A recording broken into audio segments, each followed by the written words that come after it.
Magandang araw sa inyong lahat mga kabirada. Naglilinis na pala ako dito mga kabirada dahil marami ng karton ang nakakalat dito mga kabirada. Dito kasi sila maglalaro mga kabirada, yung mga pusa. At saka mga kabirada, pagkatapos ko dito mga kabirada, nagsasaing na pala ako dahil mamaya mga kabirada mapapalaban na naman ako. Alam nyo naman mga kabirada, kapag nandun ka sa garden nagtatrabaho mga kabirada, magugutom ka talaga mga kabirada. Kaya napatanong na lang ako sa inyo mga kabirada kung ganito ba kayo magtatrabaho din? Kagaya nyo ba din ako magtatrabaho mga kabirada? Kahit araw ng linggo, nagtatrabaho pa din kayo? Araw ngayon ng linggo mga kabirada, araw ng pagsisimba ngayon? Bakit ngayon mga kabirada, araw na pagtitrim ko dito sa garden mga kabirada? Hindi ko na nga alam kung anong ginagawa ko dito mga kabirada. At hindi ko na po pinatagal mga kabirada, binilisan ko na po yung pagkurti ko dito mga kabirada dahil alam nyo naman mga kabirada, maghahanda pa ako ng tanghalian ko mamaya mga kabirada.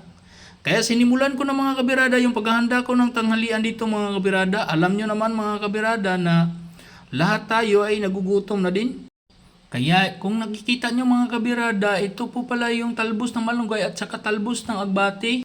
Nililinisan ko nga pala ng maigi yan mga kabirada dahil yan ang kakainin ko mamaya mga kabirada. Kaya ano pang hinihintay natin mga kabirada? Let's go na mga kabirada, sabayan nyo na po ako sa pagkain ko ngayon mga kabirada. Kaya let's go!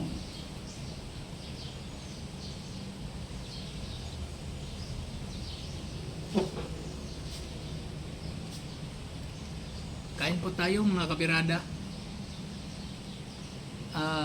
Ito yung tanghalian ko mga kabirada. Isda. Meron tayo ditong isda mga kabirada. Oh. Tsaka malunggay.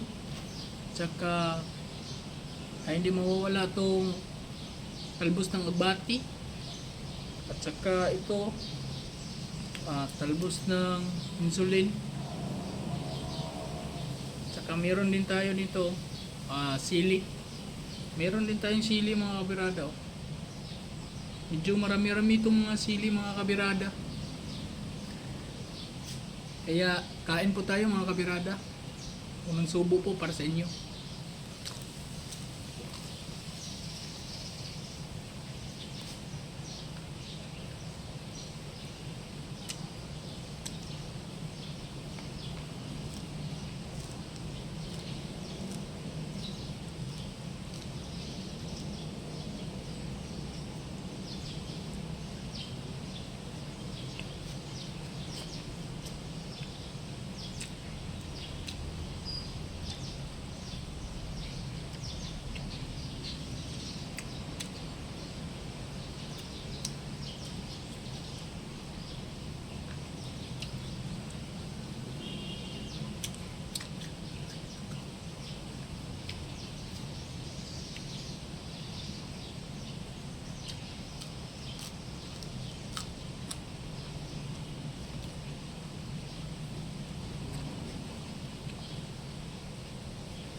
Maraming salamat po.